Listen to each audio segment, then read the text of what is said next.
background. Look at the whole Comcast crew. Now that's cheating. Jeannie's making it look like she's got like 15 people with her. She's by herself. Don't believe her. Okay, did y'all watch the Parks and Rec special? No, but I wanted to. I think I did tape it. I mean, it's. I won't give anything away because you definitely need to watch it. But their backgrounds were hilarious. Okay, I can't wait because that's like one of my favorite. Oh, Robin's so good. In the house. Hi, Robin. Good morning. I'm doing the show. Oh, hi, Byron. I'm doing. It doesn't make sense for like 6 of us to log in at the same office, so. I agree. I think that this makes me look smarter, I think. What do you think, Shelley? Oh, honey, you can't look any smarter. Oh, I like her. Yeah, if this whole chamber thing doesn't work, you could definitely get a job in a library that fast.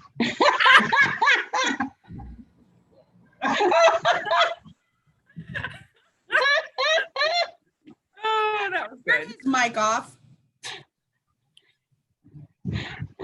Oh, Look who. Jeremy and Ashley. Well, They were like, they look like they were doing like synchronized cherubim or something. hey, That's what we do in our spare time. if they get out of show hand, us some moves. Come on. Ball. Oh, you have to pay for that privilege. Oh, I thought we were going to get a little sneak preview. Okay. So we're going to get started in just a minute. We're just trying to let everybody join in, and we're going to get started with our expert, Tim Totten. I would like to see his credentials, please. Byron is just going back and forth. Okay, come in my Zoom now. Come in. Yeah, show us what you can do. 4 steps to the left. Hi, Lynn. Good morning. Good morning. Hi, Kathy. I'm glad you joined us. Good morning. And Fire? Yes, City of Eustis. Oh, awesome. Good to have you. And our own Alexandra. Hey.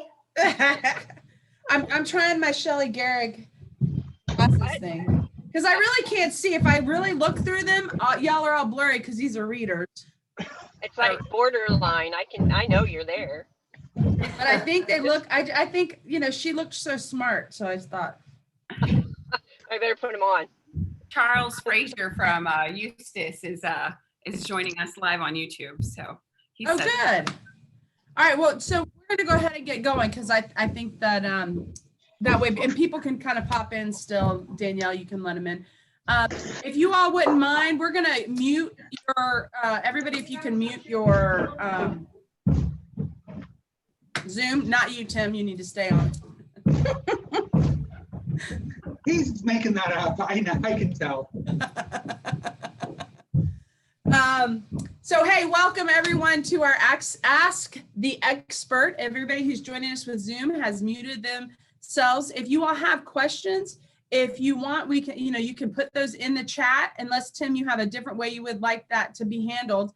And then we can look for you. You can either just say, I have a question for Tim, or you can actually put your question in there. And then that way, either way, we'll call on you. So if you have a question and you'd rather ask it, live, we can do that. And we'll try to help pay attention to that, Tim, as you're going through. Danielle and I will help you with that.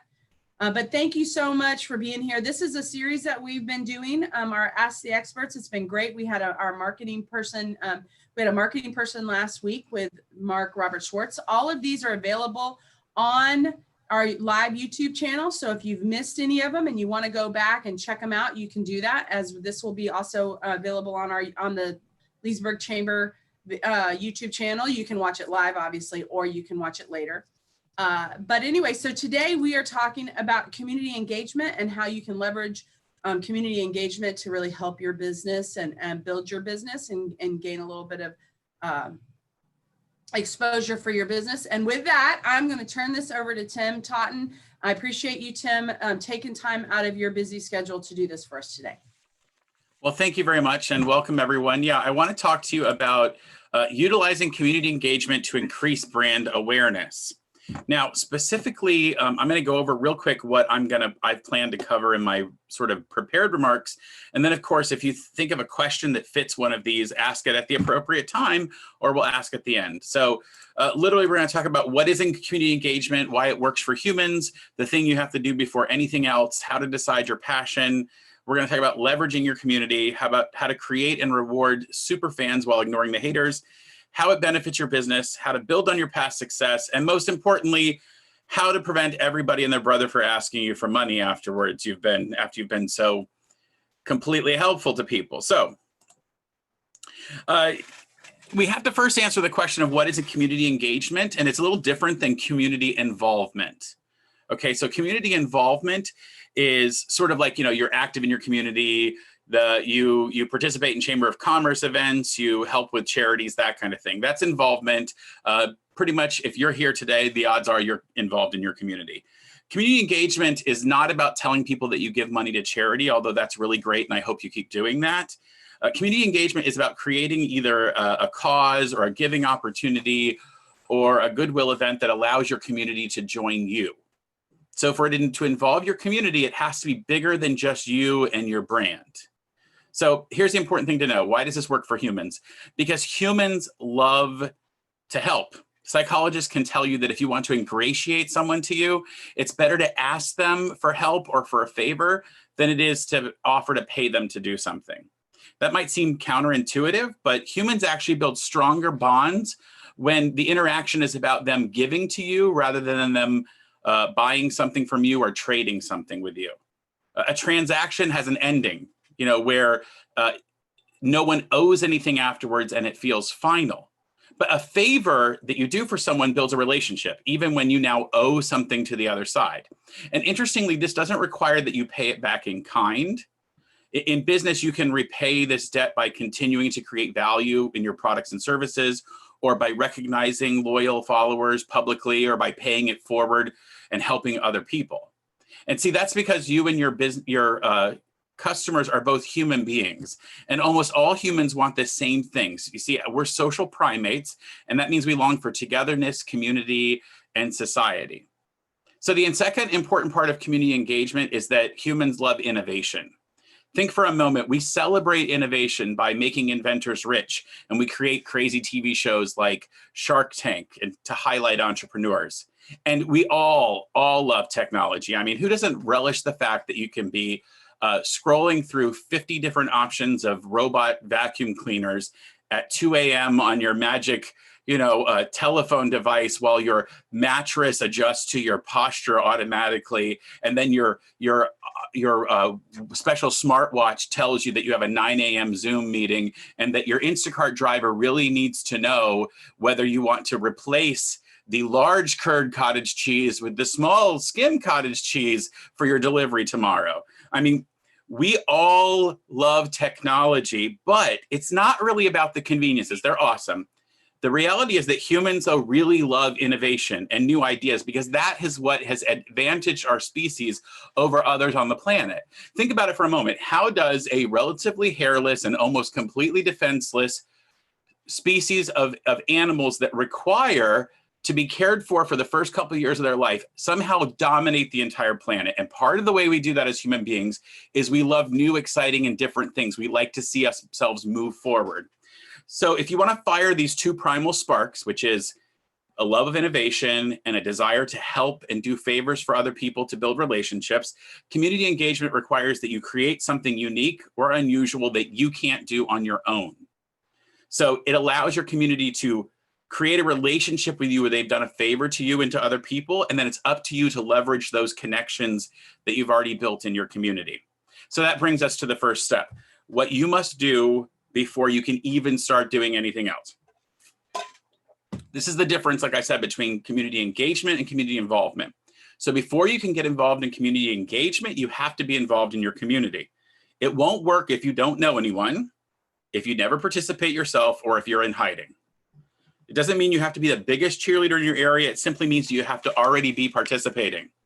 This shows others that you're one of them, so that when you come forward with your own idea, they're more likely to get involved. Now, if you had never heard of Gourmet Today or Jesse Flynn, their recent push last week or the week before to give a portion of their profits to the Educational Foundation would never have made it off the ground. Had they been quiet and kept to themselves, they would not only fail to have a vocal fan base, which of course we know they have, but they also would have made very few waves with their efforts. But because Jessie and her staff are very involved in the community and active on social media, their message stretched far and wide. And while I can't speak for Jessie about exactly how it impacted her business, I will tell you that they gave a check for over $1,000 to the Educational Foundation made during a single week, where they offered the community the opportunity to come buy product from them and turn that into a donation for the Ed Foundation. So another important factor is that the cause or activity you choose has to be both something that makes sense for your brand and it's something that you're passionate about. You see, you need to be passionate about the project because it has to be something that you would do even if it didn't benefit your company, right? Because I can't guarantee you that your community engagement is actually going to make a huge benefit to your company. And for that reason, you better like it in advance. And it also has to fit your brand. I mean, a hotel that raises money for homeless causes makes a lot more sense than if that same hotel pushed to make tiny Lego wheelchairs for paraplegic hamsters, right? I mean, maybe we should leave the homeless stuff to the hotel and get a toy store to take on the hamster problem, right? So no matter how much effort you put into making sure that it fits your brand and that you're passionate about it, this work will fail if you don't leverage your community. That means finding something that your community can actually accomplish and that they need. So let's face it, no one builds a year-round tiki hut in Antarctica, right? For good reason, because it doesn't fit there. If you're coming up with something that doesn't seem to fit your community, but you actually think it does, then it's up to you to explain it properly. I mean, no one might believe that a nursing home needs a kiddie playground until maybe you explain to them that amenities for children would actually encourage their families to come visit more often, right? So it might not make sense unless you can explain it. So for example, Robin, you'll see, is wearing one of the medical masks that we launched our medical mask volunteer project recently. It's called Lake County Mask Creators. We knew that there were enough home sewers in Lake County to create a vibrant community of people sewing. And the program fits my funeral supply company because it's about sewing and it's protecting people during vulnerable times. So it's part of my passion and it fits my brand. So let's say you found your passion, you created a program your community can accomplish, and you found the community to participate. What we need to do now is create super fans so that we can elevate the program to their highest heights. So identifying super fans and fueling their passion and ignoring the haters who derail you, this is what we're talking about next. Our mask program didn't really seem to have an end in sight, but we knew that our volunteers might get bored after making 25 or 50 masks without any real payoff to be had. So Robin and I put our heads together and we started thinking, what can we do to create some incentive to build super fans? We created an incentive program called the 100+ Mask Club. So here's how it works. Anyone who makes at least 100 masks for our initiative gets inducted into the club, and they're gifted with a very special tumbler. It's in their choice of colors, and it's engraved with our club logo, which is a really cute, and Robin's pulling one out right now. It's a really cute sewing machine, and it says 100+ Mask Club. And on the back, it says, my name is blank, and I sew masks. What's your superpower? So they get that as a free gift from us whenever they've made at least 100 masks. Now, when we introduced this club, out of our 130+ volunteers, just 3 of them qualified. But in just 3.5 weeks after creating that club, we now have given out 46 personalized tumblers that have been engraved with their name on it. We found a way to further leverage our volunteers to create super fans, and our group has now donated more than 13,000 masks to first responders, medical staff, hospital workers, frontline workers, daycare attendants, salon workers, Walmart employees, and more in Lake County and Central Florida. So I want you to think about that for a moment. We found a way not only to get people involved in an idea that we didn't have to do ourselves. So I've sewed less than 400 of those 13,000 masks. And then we found a way to not only get people to work at home, but then to reward them for doing that so that they would want to do more. And in fact, people walk into our office today carrying 40 and 50 masks at a time saying, oh, I got to my 100. I want the orange cup. I want the apricot cup. I want the blue cup. And then they keep coming back with more, even when we don't have yet a place to give them. We'll say to them, well, we don't actually have a place to give them yet. Let's see. Then I want to talk more about the same way of creating super fans, bringing people back if you're going to do an annual event. Many of you will know I put on the Amazing Race for charity. And we wanted to retain racers for, hold on a second, I got to make sure my screen works here. All right. We wanted to retain racers for year after year and reward those who would stick with us, because the hardest part in any annual event is making sure, for me, it's not just bringing in new people, it's keeping the people you've already had so you don't have to keep finding those customers again, so to speak. So we told all of our first year racers that when they returned for year 2, we would give them a special color shirt to identify them as inaugural racers. So we've continued this each year. It's been an effective way. Actually, Dr. Gehrig has raced in every single year of the Amazing Race for charity, and she gets a special color shirt every single year. So I think for last year, they were all, we gave the inaugural racers, they got a tie-dye shirt, so it was completely different than all of the other racers. And so far, I think we're at about 60. Oh, wait a second. Oh, Byron is showing us one of the shirts last year. So everybody else got like a plain color shirt, and all of the inaugural racers get a tie-dye shirt to really encourage them. Now, I did say that the concept there would be how to create super fans, but also how to ignore the haters. So here's the deal. No matter what unusual idea or community-based process you choose to undertake, there will always be people who either have a better idea than you, or think you're wasting your time, or really just have to rain on everyone's parade. And here's a secret. You can ignore those people. You are allowed to just say, I'm not paying attention to you at all.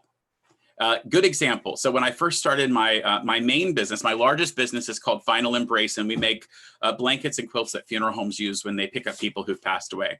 And I went to my first trade show. I had a plan of how it was going to work and how much I needed to sell to keep going in business and go to the next big trade show. And I'm at this show, and I've already had 3 days of it. And on the third day, this man comes up to me and says, "Oh, well, these aren't very good because they're not poofy enough, and the fabrics aren't right, and they're not the right size." And he's just telling me all the reasons why my product is terrible and horrible, and it's not going to go anywhere. And I'm looking at him thinking, well, I've already hit all of my sales numbers for this show and gone above it, and I'm ready. I've already paid for the next trade show. And in my mind, I'm thinking, what does this guy know? So I decided to press him on the question because he wasn't depressing me with his comments. I had actual data evidence to prove he was wrong. And he finally said to me, well, I tried to sell some before, but mine were poofier and different fabrics and different sizes, and nobody wanted them. And I thought, well, that's why, because I made the right version and you didn't. But there's always somebody who thinks they have a better way, or will tell you you're not doing it the right way, or you don't know, or you haven't thought of these features.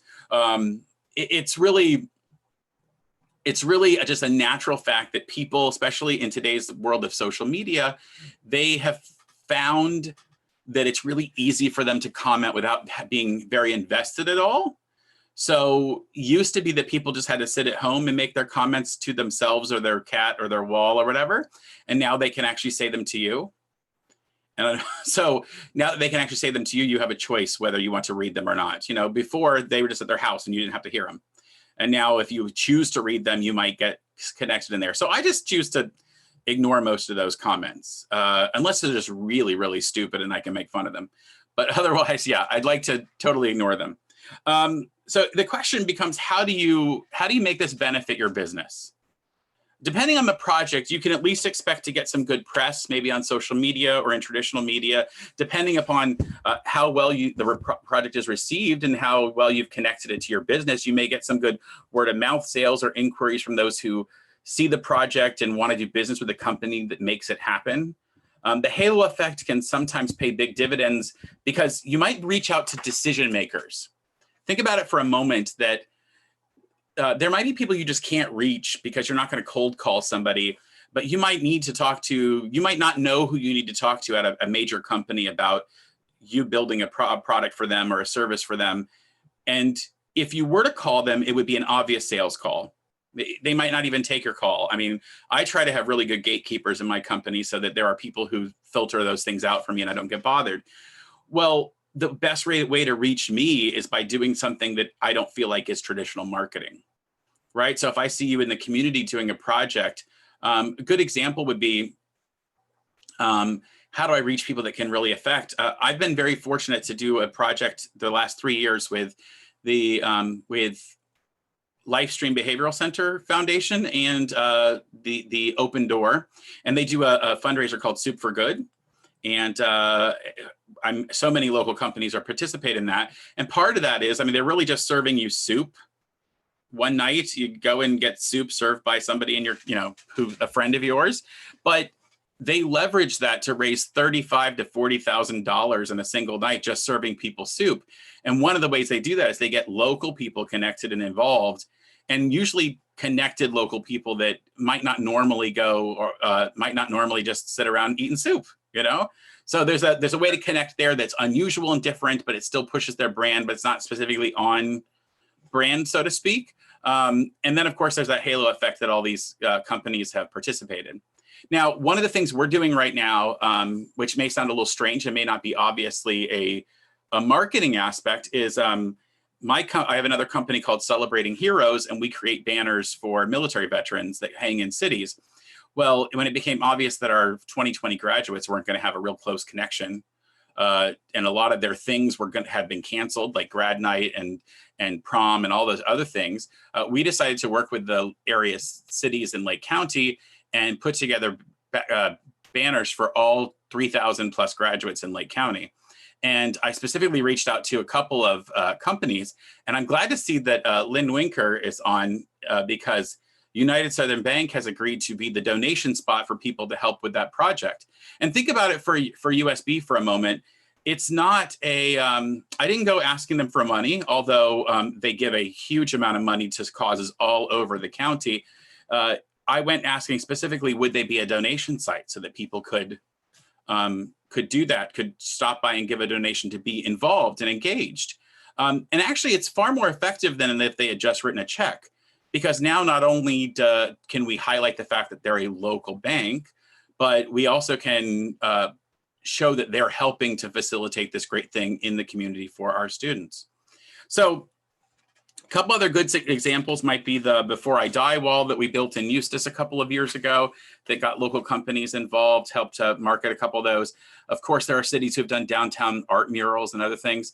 So those are some of the things I've already prepared to talk about. I think the best way for us to keep this conversation going would be to see what questions you might have or comments you might want to add to the conversation. And I don't know how to see the chat in here, so somebody from the chamber will have to come on and tell me what questions people have asked, if any. So we don't have any, I mean, on the chat as of now. But let's give everybody a chance to, if anybody has a question, if you want to either don't raise your hand, because now I can only see a few people at a time. So I guess put it in the chat if you have a question. Okay, so Randall has a question. Sorry, I was starting. Make sure you. Oh, there you go.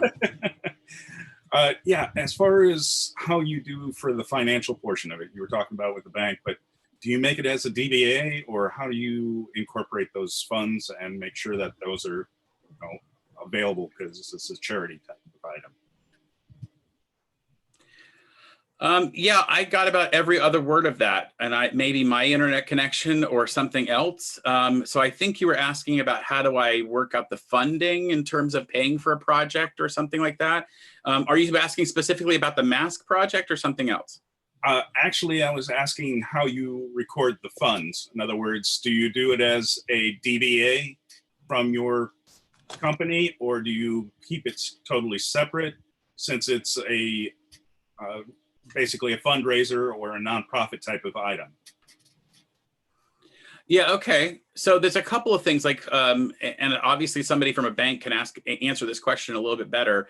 When I went to the bank, this is a very fast moving project for the banners that we're doing. The reason we didn't partner with a lot of local nonprofits and try to make it happen is because it just can't take that long. Like, we have to get those banners up in the next 2 weeks. And it just made more sense for me to say, I'm steaming right ahead. I'm going to write the check in advance and ask for money afterwards. So the way the bank is set up, they've set up a bank account in my name. If we had already had like a set up DBA and all that other stuff, we probably could have just set it up in that way and people could have written a check to that. So this might be a little unusual. I don't usually do projects that I ask people to donate money directly to me. Usually I'm giving my time and effort to a project that already has a set up nonprofit kind of element. So like the Amazing Race for Charity has a nonprofit already set up. If I were raising money for the Ed Foundation, they have a nonprofit already set up. Like I also try not to do projects that just raise money. So usually at the end of the day, I want to create something because I think that makes more sense for your community to get involved to actually create. So a good example, Amazing Race for Charity last year, we wanted to bring in more boxes of cereal for the food pantry than anybody had ever given. And the previous record was like 540 or something boxes of cereal in a single day. I may be on less, I'm not positive. But we asked every racer to bring a box of cereal. Well, some of them wanted to beat it so bad they brought 5 and 10 boxes of cereal. So we ended up giving like 650 boxes of cereal to the local food bank in a single day. And that wasn't about raising any cash as much as getting them to give a thing. But again, from a financial perspective, a bank can usually help you set that up. Obviously, we have a DBA for most of our businesses. And this is just an unusual one that we would ask people to give cash directly to an account. So they just have to tell them what account they're giving cash to when they go to the bank. So, Shelly Garrick has asked a question, it looks like. That's what I was just about to say. Can you see it or you want me to? Go ahead, you can read it. It seems interactive. Oh, okay. All right. Oh, wait, hold on. If I'm going to read Shelly's question. There you go. If you are a small business now, what would you suggest to connect with the community? Can we talk to you for ideas if we haven't done anything before? Question mark. Yeah, great comment. Absolutely. You're welcome to always talk to me. I love to talk about ideas. I am definitely that kind of primate. I love it. I really enjoy it. So I'm always love talking about ideas, and I have more of them than I can even accomplish. So I'll be glad to give you ideas. Here's the thing. People seem to think that ideas are worth $1 billion. They're really not. Execution is worth $1 billion. Ideas are not worth $1 billion. So there are plenty of ideas. There are plenty of really bad ideas. There are plenty of great ideas. Ideas alone. So I'll be glad to talk to you ideas all day long. And I've had ideas that I thought were going to be amazing and just don't work. If you're a small business now, what would I suggest to connect with the community? First of all, find your passion. What is that thing you really, really care about? You know, and then how can you help them do something a little unusual or different? And then you have to leverage your own social community to push that out. So if you were trying to do a huge food drive for a local pantry, but you don't know anybody, it's going to be the food that you and your 4 friends can get together. So it's either got to cut through to get the attention of people so that they go, oh, this is a really unusual idea, or you just have to know so many people that even a boring idea gets traction, if that makes sense. So it's hard to find the exact right idea. I always sort of like thinking about like, would it make you, would the 1-sentence description make you want to know more? So if I said to you, hey, we're going to do a fundraising gala for New Vision for Independence, you know, and this is to help people who are blind or have vision impairment. And the secret is it's pitch dark in the middle of the dinner while you eat it. I'd want to know more. I want to know, what is that about? And that shows why Dining in the Dark is so successful, right? If you said to me, we're doing a fundraiser, but all of the food is really weird, exotic food. Okay, I want to know what this Beast Feast thing is, or what Jungle Feast is for Trout Lake Nature Center or whatever. I want to know more about that. If you just say we're going to do the typical Friday night rubber chicken dinner, it better have some other interesting hook, or you probably don't really care to hear that much more about it.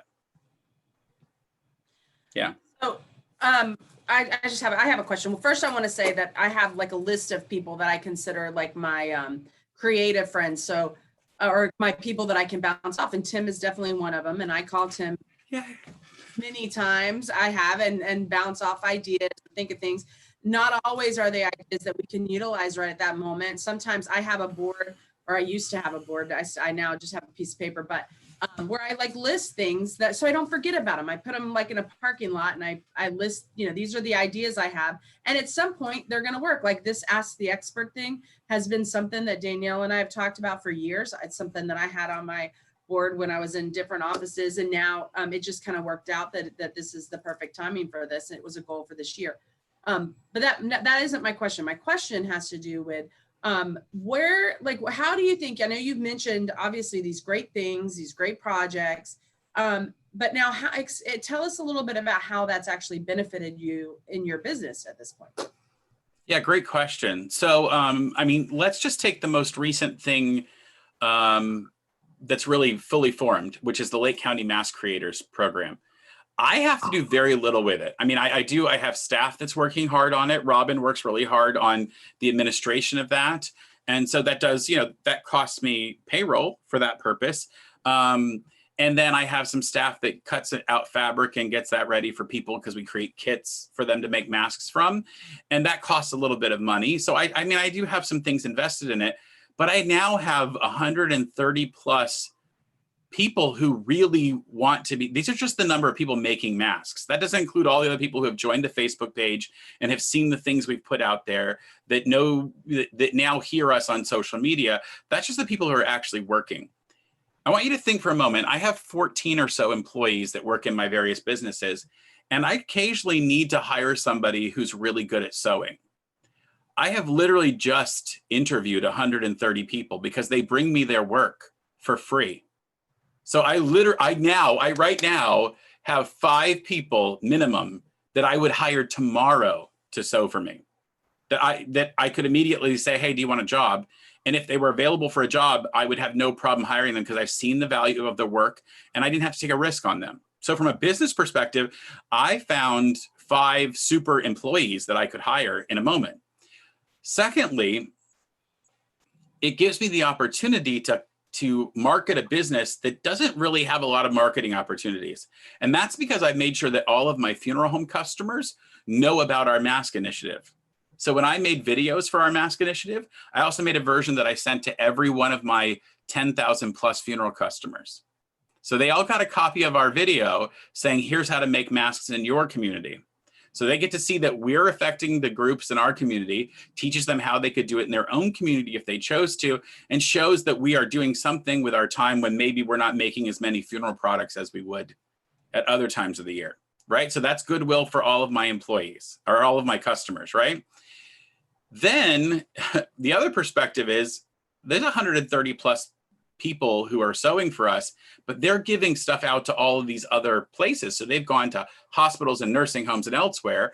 And any of those that happen to see that this has been initiated by Final Embrace, which is the name of my company, well, a lot of people know people in their family who work in the funeral industry. The number of times somebody has called me and said, my cousin told me you do this thing in Lake County, and I've never seen these before. I've never bought product from you. Some of my best customers. And my products start from $300 to $500.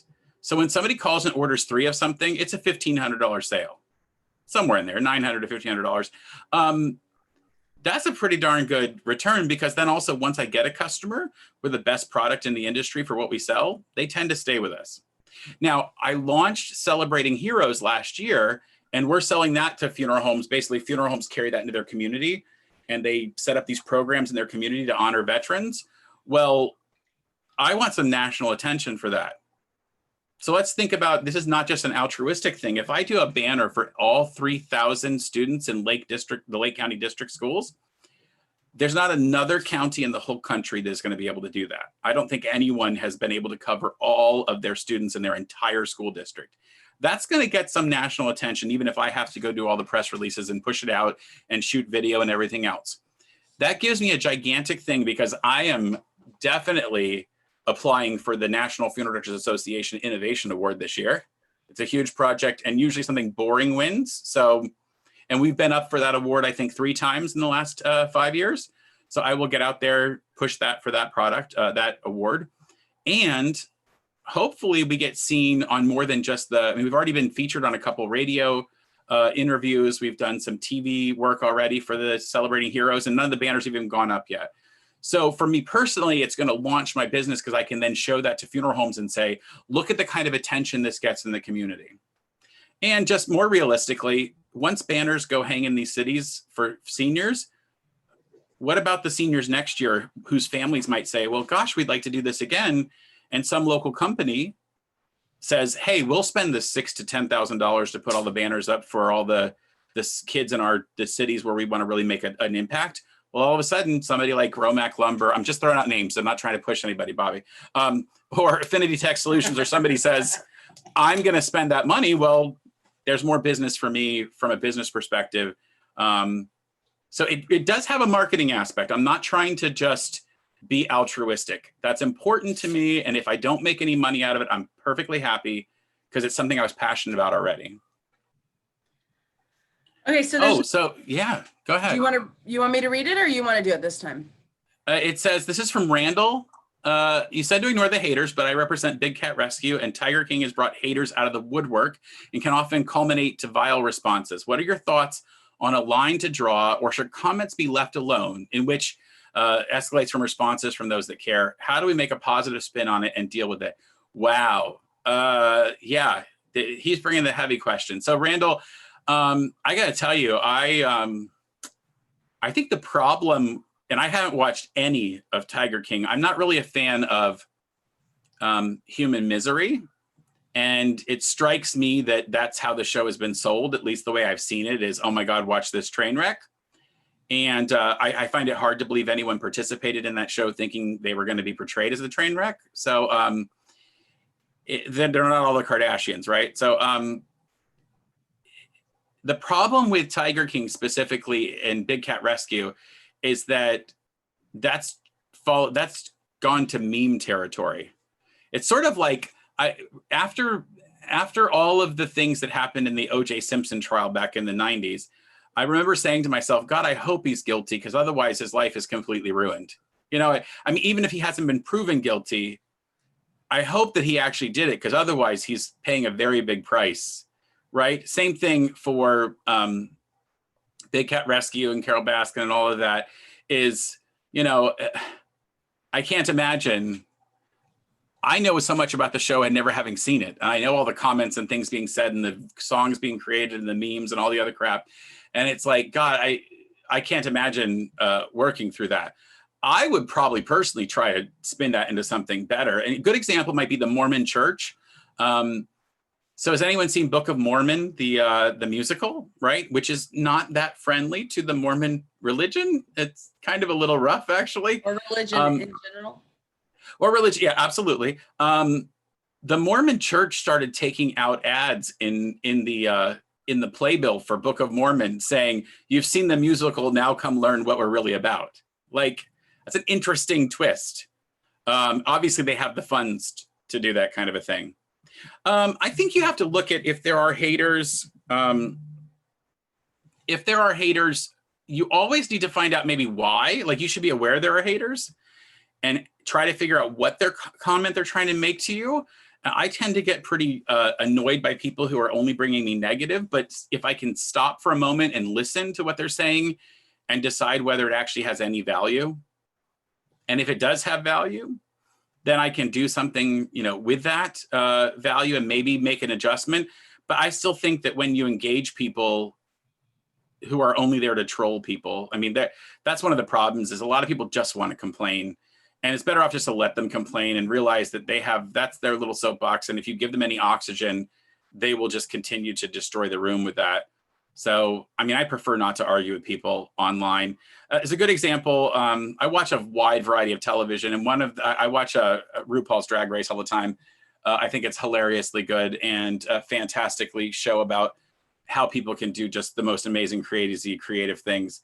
RuPaul has a comment saying, what other people think of me is none of my business, which is a really great point. Like, it really is not any of my business. If I did things just to get people to think nicely of me, first of all, I wouldn't be a good Southerner, because we're supposed to be very humble. We're very proud of how humble we are. And I might get really caught up in that, right? So I don't know. Randall, it's a great question, and I don't have anywhere near the answer. There are people who make six figures helping people figure out how to deal with those things. And it's got to be a constant battle. It would be hard for me to watch my friends go through that kind of a thing, because it has been. Maybe there'll be another stupid show that'll come along and maybe get it out of everybody's mind, but I don't know when that's going to happen. What is your thought on so when it comes to social media, and say you're putting out what you think is a harmless post, or you think it's, like, oh, this is maybe a feel-good post that somehow maybe gets spun in a different direction. I think we could probably all think of examples of that. What's your thought? Should you delete comments? Should you delete the post? Like if it's starting to attract that negative, kind of thing. People love to hijack other people's posts. And so from a social media perspective, there is Robin knows, because we see that sometimes. Say it loud for the people in the back. Yeah, right. I have to say, I try to be very careful about what I personally post on Facebook. And I only really do a lot of Facebook. I don't do a lot of the other stuff. You don't see the real me on social media. I use social media to promote my brand. So you're not going to see all of the stuff that I think or want to put out there. And you really can't believe most of what you see from people on social media. Now, Robin is different because she lives her entire life on social media, but that's a lot of that's she's annoyed. Yeah. But no, she's actually one of those people who is very open about her life on social media and the things that she's doing. And I don't, because I don't think everything's that interesting. We were talking before we started this, Danielle and Sandy and I, about, people look like they have amazing lives on the internet. And then you realize that no one covered the 4 hours that I sat looking at my navel, watching stupid YouTube videos or scrolling through TikTok or whatever else. So I think that delete is a great friend. Like, now this is funny. So other people will tell you this. One of my favorite things to do is to write a huge response to somebody who I think is a flaming moron, and write it all out and then delete it. So my favorite thing is to write an email back to somebody. Now here's the secret. Don't put an address line, because you don't want to accidentally hit send, okay? So like, don't do that. But I will write the longest email back to somebody, and then I just delete it and go, that's out of my system. I'm done. It helps just to get your words out and recognize that maybe you shouldn't have said it, or maybe it helps you figure out what you should say. So the other nice thing about social media is if it doesn't make sense and it's causing a problem, and something you said got misunderstood, delete the whole post. People have very short memories online. And people die on hills all the time on the internet for no reason. Like that guy who you don't know who it is, and it's a friend of a friend, and they're commenting and saying all kinds of negative things. Sometimes it's just better for you to delete the post, or if you're if you have a group, you can just get rid of that person. Robin makes a good point. People can edit their comments or even turn off commenting on a post. So if you post something on the internet and you don't want other people to comment on it, turn off the commenting if it's in a group page or on your, on a company page or something. Any other questions for Tim? Jeremy and Ashley don't have any questions? Uh-oh. Oh, she's raising her hand. Go ahead. Her hands up, go. Tim, what's your cat's name? Your cat's name. What is your cat's name? Oh, did you see my cat in the video? Yes, we have been seeing her tail like the whole time. Sophia, come here. Come here. Okay, well, she doesn't want to come. Her name is Sophia, and actually, I only got Sophia because my last cat. Yeah, wait, is she here? She's behind you. My last cat died. My last cat was very old, like 18 or 19, and he died. And I wasn't going to have another cat. And then my sister-in-law and my brother had a problem with their cats not getting along, and they were like, we need a home for her. And anyway, so now she just runs our world again. Another cat. She's very sweet. That was the question, is what's your cat's name? All right, so does anyone have a project they've worked on? Like, is there anything that you're doing? Like, what's your passion? Like, what's the thing that you really? We know that Randall is very active with Big Cat Rescue, and thank you so much, Randall, for the when we did Jungle Feast, y'all were very kind to give us some tickets for people to go experience Big Cat Rescue. How about anyone else? Anyone else have a big passion they're working on? We've been doing a lot with that Habitat for Humanity house. and the Habitat Academy. Don's been really active in that, and it's been awesome to see what the kids are doing and be able to help with that. You know, obviously it's something that supports our brand, being, you know, a lumber supply company, and but also more than that, being able to go out and teach and help out. I'll go to the schools and teach the OSHA classes for the OSHA 10 and 30-hour classes and stuff. It's been awesome and rewarding, and it's nothing that we get paid for or would even think to ask for money, but it's just something I think that definitely helps our brand, but also kind of helps the kids with something they can have for the rest of their life. They love to have a certificate or something from the federal government, whatever that has, it's going to be good for the rest of their life, and they can take it with them no matter where they go. That's been a great thing, I think, that we've worked on and really enjoyed a lot. I didn't think Don would get as wrapped up in it as he did. He really likes doing it with the kid. He really likes being there, teaching the kids, you know, to show his knowledge. And I think it's been a great thing for us, especially. So, you know, a really good point for you that many of you may not recognize. Whenever I do a big trade show, there are all these funeral directors that are there because I sell to funeral homes for my largest company, and then their spouses are there often. And a lot of times their kids are there because funeral homes are family business. And then there will be students, and they'll come by my booth, and I'll say, hey, let's tell you about what we do. And they go, oh, I'm just a student. I'm only in my first year. I don't run a funeral home. I don't make decisions. I don't buy product. And then I'll say to them, yeah, but one day you will. Right? So I would rather teach you now. And here's the thing, they'll leave my booth having so much more knowledge, but they have been convinced, because they're in that impressionable area, that my company is making the right product, that we've thought through all of the ideas, and they're going to start their lives in that industry with an idea that I'm a company that cared about them when they were a student. Now, if you just change my name with Romac, now all of these students in the construction world, or who are in that construction academy, have all been told that Romac cared about them when they weren't able to spend money. So in the future, when they can spend money, who do you think is first on their mind as a company that cared about them? Romac. I mean, it's not marketing in let's turn it into business next week, but it is future marketing for your business, you know, way into the future. And that's pretty impressive. It's United Southern Bank might not be the bank that any 17-year-old right now is going to use, but if they remember that United Southern Bank was one of the companies that helped them to honor them in their 2020 graduating year, maybe it encourages them to stick with that local bank or try to do something with that in the community. So those all kind of make sense. Same thing for, like, you know, the chamber. When you have people on an event like this, even if they're not members of the chamber, they're now seeing the value that the chamber is doing. And if the cost is pretty low to the chamber, makes sense. So that's a great story. Anyone else doing a passionate thing that people may not know about? I can't see who might be waving their hand. I don't know if they are, but while they're waving their hands, so continue to wave.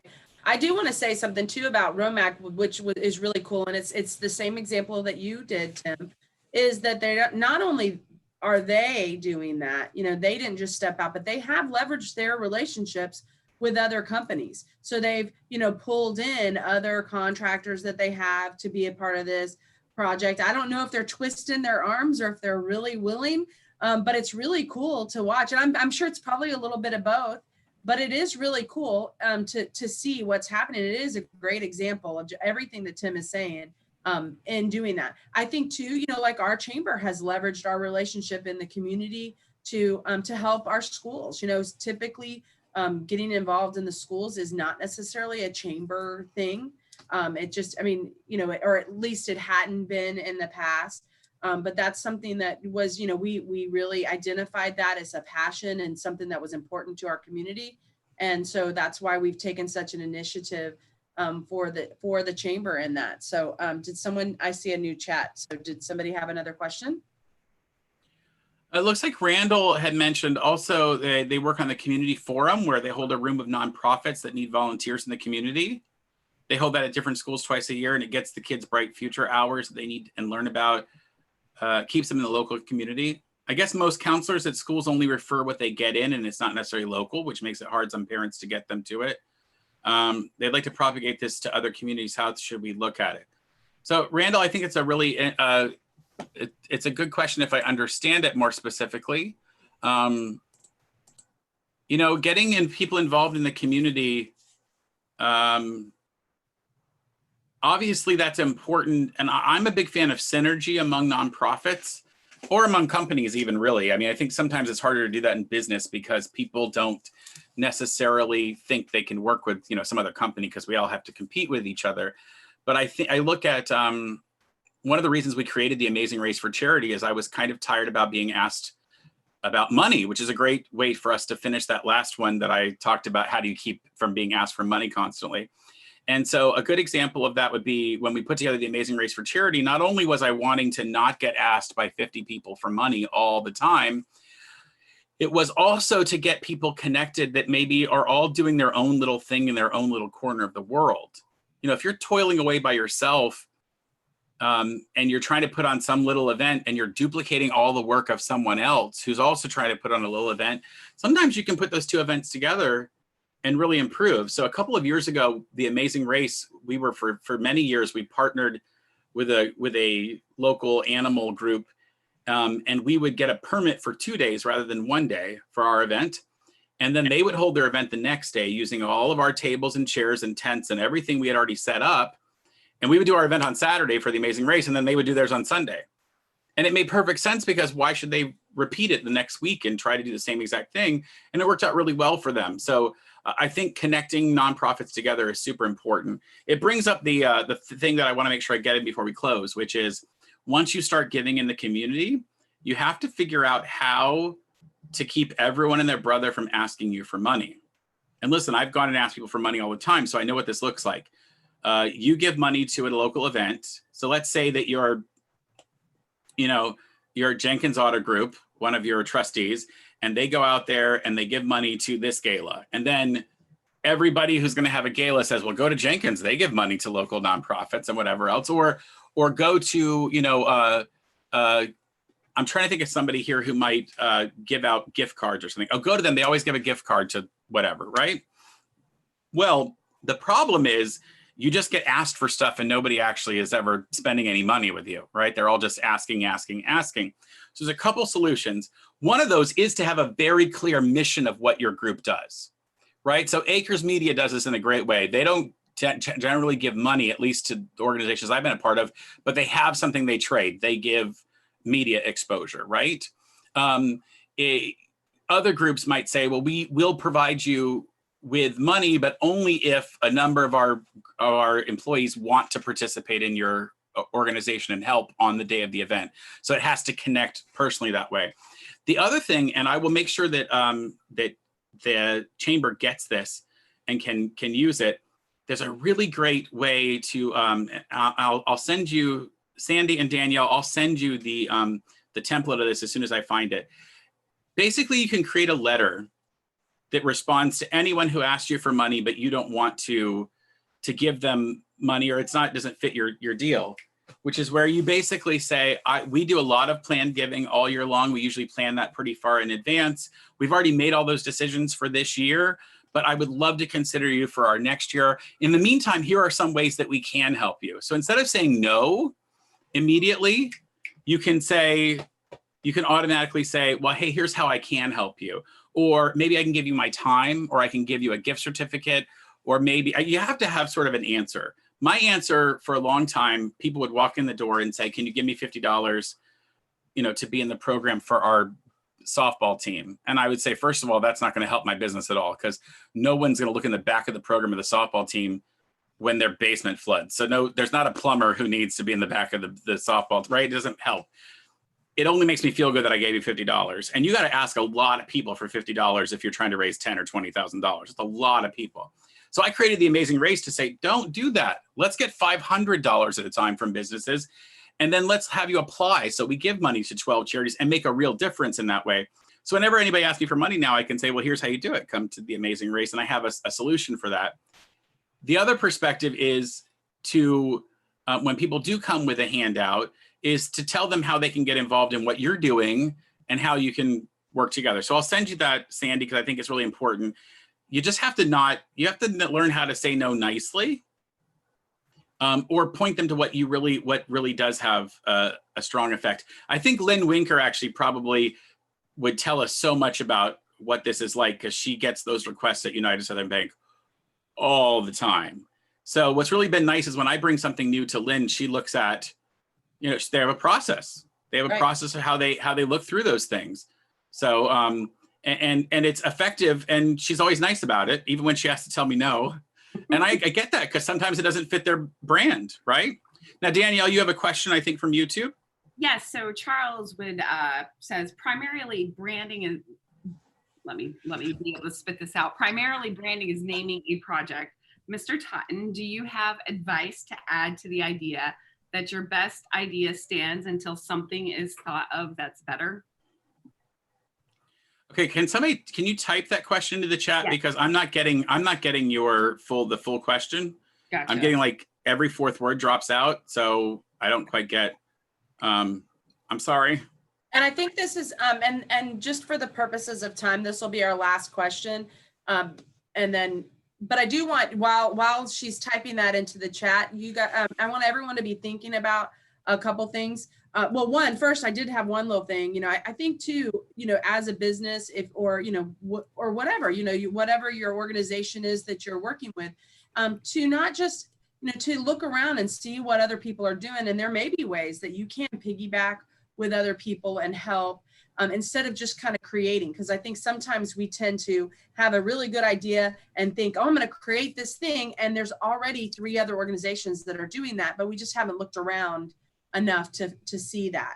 And so sometimes we can do things better together and have bigger impact if your goal is really to help and not just to get only the attention. Yeah. If you want to give out backpacks to school students in August, there are already 47 of those in Lake County. So go find one that somebody, that's a hyperbole, obviously, but go find one that's already being done and figure out how to synergize to create something bigger.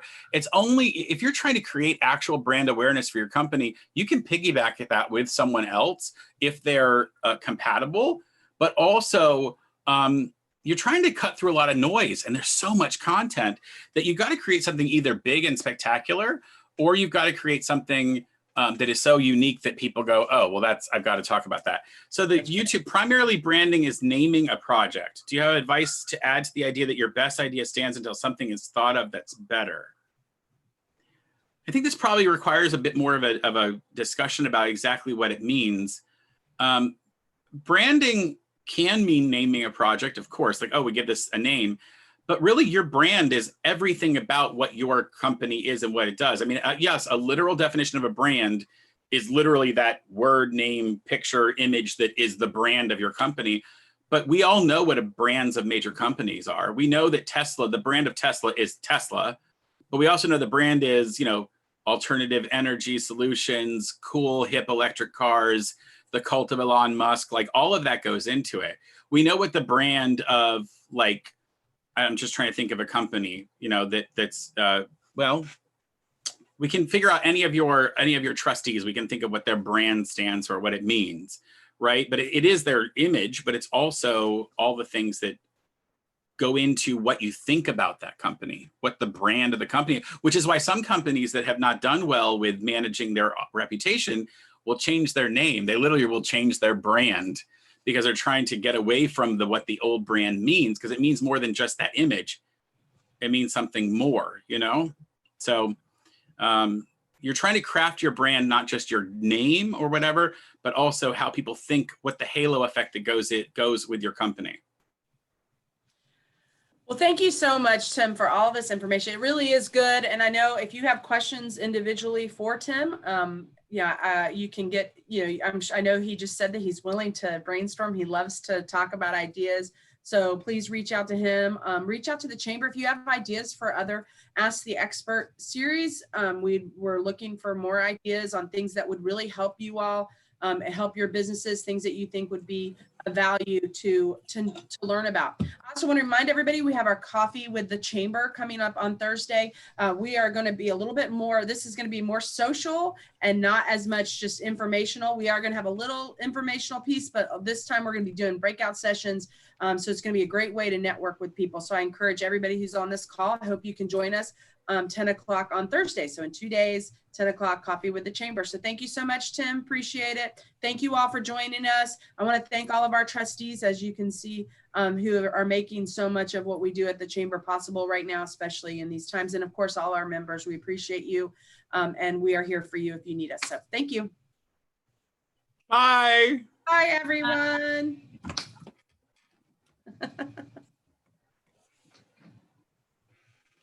Do we just hang up? Is that how it goes? You Yeah. can, if you want to Okay. hang just 1 second, you can, Tim. Oh, okay. I'm going to stay apparently for the after show. This is the after hour talk.